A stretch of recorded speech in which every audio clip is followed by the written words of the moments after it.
بسم اللہ الرحمن الرحیم۔ السلام علیکم ناظرین، جامعہ اسلام آباد میڈیا سیل کے پروگرام پیام نور کے ساتھ آپ کا میزبان محمد طیب میلادی حاضر خدمت ہے۔ سامعین کرام، رمضان مبارک کی پرنور ساعتیں رواں دواں ہیں۔ آج کا موضوع تلاوت قرآن حکیم، اس پر گفتگو کرنے کے لیے ہم نے مدعو کیا ہے ہمارے معزز عالم دین، معروف مذہبی اسکالر حضرت علامہ صاحبزادہ حافظ وجیہ الحسن جلالی صاحب۔ آپ کا میں مشکور ہوں، آپ تشریف لائے، وقت عنایت فرمایا۔ سامعین کرام، آج کے اس منتخب موضوع پر گفتگو کریں گے تو سب سے پہلے میں حضرت صاحب سے یہ پوچھنا چاہوں گا کہ تلاوت کلام مجید پر ہم بات کریں گے، لیکن قرآن حکیم کا تعارف کیا ہے، قرآن حکیم کسے کہتے ہیں یا کسے کہا جاتا ہے، اس پر آپ روشنی ڈالیے گا۔ بسم اللہ الرحمن الرحیم۔ سب سے پہلے میں بہت مشکور ہوں آپ کا اور آپ کی پوری میڈیا ٹیم کا کہ اس مبارک عمل میں جو پیام نور پروگرام شروع کیا گیا ملک و ملت کی رہنمائی کے لیے، آپ نے مجھے مدعو کیا، اللہ رب العزت آپ کو اس کی جزا عطا کرے، اور اس ادنا سی کوشش کے ذریعے جس خاص مقصد کو سامنے رکھا گیا کہ ماہ رمضان مبارک کی مبارک ساعتوں میں امت تک کوئی بہترین اور عام فہم انداز میں کوئی بہترین میسج پہنچ سکے، تعلیمات قرآن و سنت پہنچ سکے۔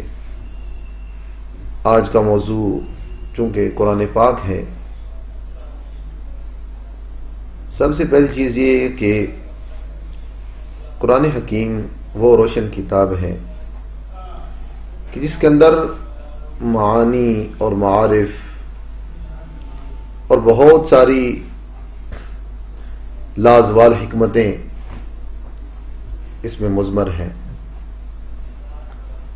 اور قرآن حکیم ہر نقص، ہر عیب اور ہر شک و شبہ سے بالا تر اور بلند ہے اور پاک ہے۔ جس طرح اللہ رب العزت کی ذات مقدسہ تمام عالمین کا اللہ رب العزت رب ہے، اللہ رب العزت خالق ہے، جس طرح اس کی ذات ہر قسم کے عیب سے، ہر قسم کے نقص سے پاک ہے، اسی طرح اس کا کلام بھی ہر قسم کے نقص سے، ہر قسم کے عیب سے پاک ہے۔ اور یہی ایک کامل ضابطۂ حیات ہے۔ اللہ رب العزت نے تمام کائنات کو پیدا کیا تو کائنات انسانیت کی رہنمائی کے لیے اللہ رب العزت نے جو ایک مکمل ضابطۂ حیات ہمیں عطا کیا وہ قرآن پاک کی صورت میں ہے، اور قرآن پاک ہی ہے جس کے متعلق اللہ رب العزت نے فرمایا کہ ان ھذا القرآن یہدی للتی ہی اقوم، کہ بے شک یہ قرآن ہی ہے جو اس منزل کی طرف رہنمائی کرتا ہے جو بالکل سیدھی منزل ہے، سیدھا راستہ ہے۔ اور قرآن حکیم ہی جس طرح اللہ رب العزت کی کتاب ہے، اور یہ آخر الزمان نبی صلی اللہ علیہ وسلم پر یہ نازل ہوئی، اور یہ اللہ رب العزت کی طرف سے آخری کتاب ہے، جس طرح آقا حضور علیہ الصلوۃ والسلام اللہ رب العزت کے آخری نبی ہیں، تو اسی طرح اللہ رب العزت کی طرف سے جو آخری پیغام ہے کتابی صورت میں وہ قرآن پاک ہے۔ نہ اس کے بعد کوئی کتاب آئے گی، نہ آقا حضور علیہ الصلوۃ والسلام کے بعد کوئی نبی آئیں گے۔ تو بات یہ ہے کہ یہ قرآن پاک قیامت تک کے قیامت تک آنے والے مسلمانوں کے لیے یہ ایک مکمل ضابطہ حیات ہے، اس میں ہر طرح کی رہنمائی ہے۔ قرآن پاک ہر موڑ پر انسان کی رہنمائی کرتا ہے، بالخصوص بندہ مومن کی۔ اچھا حضرت صاحب، ہمیں یہ بتائیے گا کہ اسلام کے اندر تلاوت قرآن مجید کے حوالے سے کیا احکامات ہمیں ملتے ہیں؟ قرآن پاک کے متعلق اللہ رب العزت کے بہت سارے فرامین مبارک ہیں، اس کو پڑھنے کے حوالے سے، اس کی تلاوت، اس میں غور و فکر کرنے کے حوالے سے، جیسا کہ 30ویں پارے میں سورہ علق میں اللہ رب العزت نے فرمایا اقرأ بسم ربک الذی خلق، کہ اے پیارے حبیب صلی اللہ علیہ وسلم آپ پڑھیے اپنے اس کریم رب کے نام سے جس نے پیدا کیا۔ اسی طرح ایک اور مقام پر اللہ رب العزت نے فرمایا کہ اقرأ وربک الاکرم، پیارے حبیب پڑھیے اپنے رب کے نام سے جو بڑا کریم ہے۔ اسی طرح ورتل القرآن ترتیلا، فرمایا کہ قرآن پاک کو خوب ٹھہر ٹھہر کر پڑھو۔ اس طرح اور بہت سارے متعدد مقامات ایسے ہیں جہاں پر قرآن پاک کو پڑھنے کے حوالے سے حکم ارشاد فرمایا، یعنی اس کی تلاوت کرو۔ اتل ما اوحی الیک من الکتاب، آپ تلاوت کریں اس چیز کی، جو اس کتاب کی تلاوت کریں جو آپ کی طرف وحی کی گئی۔ یعنی قرآن پاک اللہ رب العزت نے کائنات انسانیت کی رہنمائی کے لیے اتارا، تو پھر حکم بھی ارشاد فرمایا کہ اس میں خوب غور و فکر کرو، اس کی تلاوت کرو۔ اس بارے میں مفسرین فرماتے ہیں کہ ہم نے قرآن پاک سے بڑھ کر قرآن پاک کی تلاوت، قرآن پاک پر غور و فکر کرنے سے بڑھ کر کوئی چیز ایسی نہیں پائی کائنات میں جو دلوں کو نرم کرتی ہے۔ قرآن پاک کا یہ امتیاز ہے کہ سب سے زیادہ جو چیز دلوں پر اثر کرتی ہے وہ قرآن پاک ہے، اس لیے ہمیں تلاوت کرنی چاہیے اس کی بہت زیادہ۔ جو آقا نامدار صلی اللہ علیہ وسلم کی حیات مبارکہ ہے وہ بلا شبہ ہمارے لیے کامل نمونہ ہے۔ تو تلاوت کلام کے حوالہ سے آپ صلی اللہ علیہ وسلم کی جو حیات مبارکہ ہے، جو آپ کی زندگی مبارکہ ہے، جو آپ کی عملی زندگی مبارکہ ہے، اس میں ہمیں کیا رہنمائی ملتی ہے؟ بہت پیارا سوال کیا آپ نے کہ آقا کریم علیہ الصلوۃ والسلام کی زندگی مبارکہ سے ہمیں عملی پیغام کیا ملتا ہے قرآن پاک کے حوالے سے۔ اس بارے میں بہت ساری احادیث طیبہ ہیں، بہت ساری روایات میں یہ چیز آئی ہے کہ آقا کریم علیہ الصلوۃ والسلام قرآن پاک کی تلاوت فرماتے، اور بالخصوص چونکہ اب رمضان مبارک ہے تو جب رمضان مبارک آتا تو آقا حضور علیہ الصلوۃ والسلام جناب جبریل علیہ الصلوۃ والسلام کے ساتھ دور فرماتے، ان کو سناتے، آقا حضور علیہ الصلوۃ والسلام ان کا سنتے۔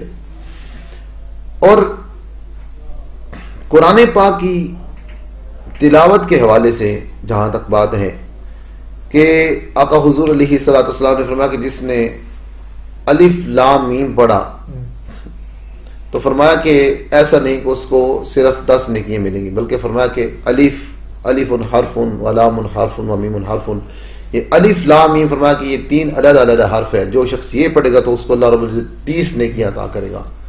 اور پھر قرآن پاک کی تلاوت ماہ رمضان مبارک میں اگر کسی کو نصیب ہو جاتی ہے تو یہ اللہ رب العزت کا بڑا کرم ہے، اس لیے کہ ماہ رمضان مبارک میں ہمیں تلاوت کرنی بھی چاہیے کہ کریم آقا علیہ الصلوۃ والسلام نے فرمایا کہ جب ماہ رمضان مبارک آتا ہے تو اللہ رب العزت عبادات کا ثواب بڑھا دیتا ہے۔ جہاں پر قرآن کی بات آئی تو فرمایا کہ باقی دنوں میں جہاں پر ایک حرف پڑھنے پر 10 نیکیاں ہیں، تو فرمایا کہ جب ماہ رمضان مبارک آتا ہے تو اللہ رب العزت ایک ایک حرف کے بدلے 100 نیکیاں عطا کرتا ہے۔ یعنی قرآن پاک کے پڑھنے کی وجہ سے اللہ رب العزت کی طرف سے جو نوازشات ہوتی ہیں، جو اس کی اللہ رب العزت کی طرف سے رحمتیں نازل ہوتی ہیں، وہ ان گنت ہیں۔ جتنا زیادہ کوئی وقت دے سکتا ہے قرآن پاک کو دے گا تو اللہ رب العزت کی طرف سے اس قدر ہی اس کے اوپر زیادہ سے زیادہ نعمتیں نازل ہو، زیادہ سے زیادہ اللہ رب العزت کی طرف سے اس پر کرم ہوگا، اللہ رب العزت اس پر رحمت فرمائے گا، کیونکہ ماہ رمضان مبارک اللہ رب العزت کی رحمت اور اس کے فضل کا مہینہ ہے۔ تو اس کا بہترین طریقہ یہ ہے، ایک حدیث مبارکہ میں یہاں تک بھی آتا ہے کہ حضور فرماتے ہیں کہ اللہ رب العزت فرماتا ہے کہ جو شخص قرآن پاک کی تلاوت میں اور میرے ذکر میں مگن رہتا ہے، اللہ رب العزت فرماتا ہے کہ میں مجھ سے مانگنے والوں سے زیادہ ان کو میں عطا کرتا ہوں جو میرے ذکر میں اور قرآن پاک کی تلاوت میں مگن رہتے ہیں۔ بہت خوبصورت آپ نے رہنمائی فرمائی اور ساتھ ساتھ اس کے فوائد و ثمرات بھی بتا دیے۔ میں یہ چاہوں گا کہ آپ ہمارے ناظرین کو اس آج کے موضوع کی مناسبت سے، اور چونکہ رمضان مبارک کا بڑا مبارک اور سعادت اور پرمنور مہینہ رواں دواں ہے، اور اس حوالے سے اور آج کے موضوع کی مناسبت سے کیا خصوصی پیغام دینا چاہیں گے؟ میں ذرا اپنی پچھلی بات کی تھوڑی سی وضاحت کرنا چاہوں گا کہ قرآن پاک کی تلاوت، اس میں غور و فکر کرنا، یہ بڑا ایک بہترین عمل ہے جی۔ اس لیے کہ احادیث طیبہ میں آتا ہے کہ آقا حضور علیہ الصلوۃ والسلام نے فرمایا، یہ جامع ترمذی شریف کی حدیث مبارکہ ہے، حضور فرماتے ہیں کہ قیامت کے دن قرآن رب کے حضور حاضر ہوگا اور عرض کرے گا کہ یا اللہ، یہ جو شخص تیری بارگاہ میں حاضر ہے، یا اللہ تو اس کو زیور پہنا۔ تو اللہ رب العزت اسے عزت کا تاج پہنائے گا۔ وہ قرآن پاک پھر عرض کرے گا یا اللہ، اس کو مزید نعمتوں سے نواز۔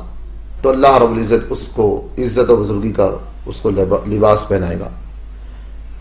قرآن پاک تیسری مرتبہ پھر عرض کرے گا کہ یا اللہ، اس کو اور انعامات عطا کر۔ تو اللہ رب العزت فرمائے گا کہ اس کے سارے گناہ بخش دیے گئے۔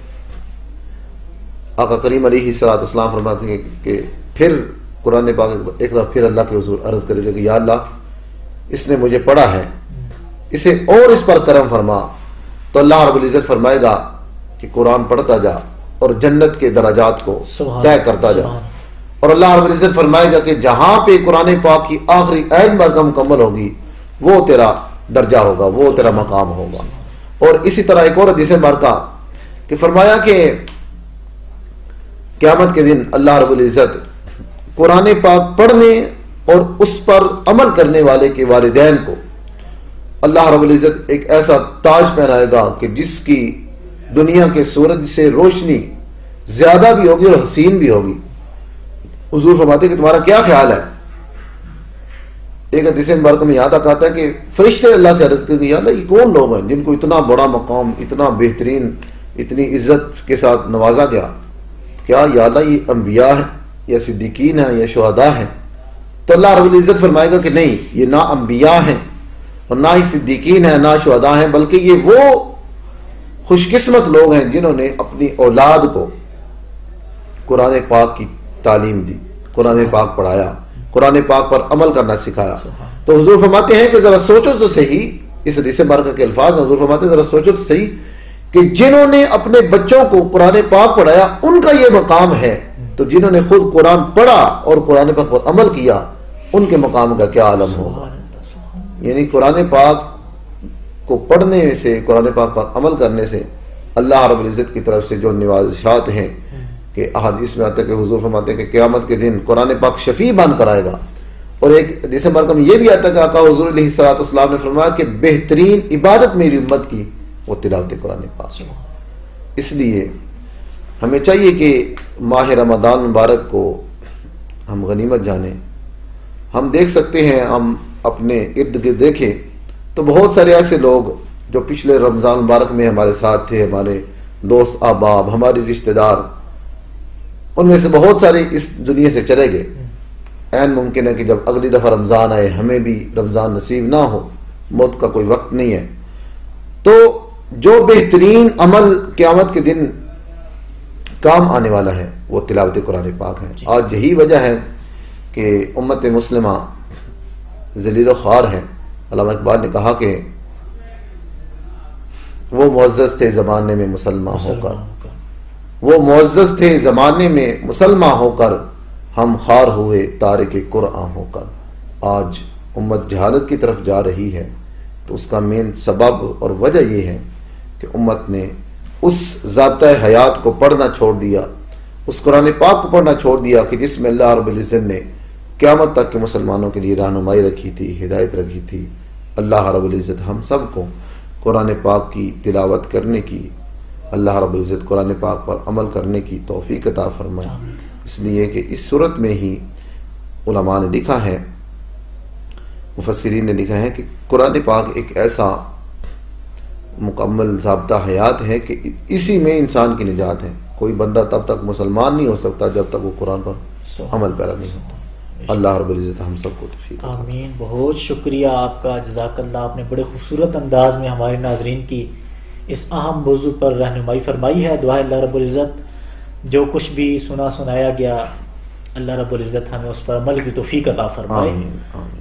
آج کے پروگرام کا وقت جہاں پر ختم ہوا چاہتا ہے، ملتے ہیں اگلے پروگرام میں، تب تک کے لیے اللہ حافظ.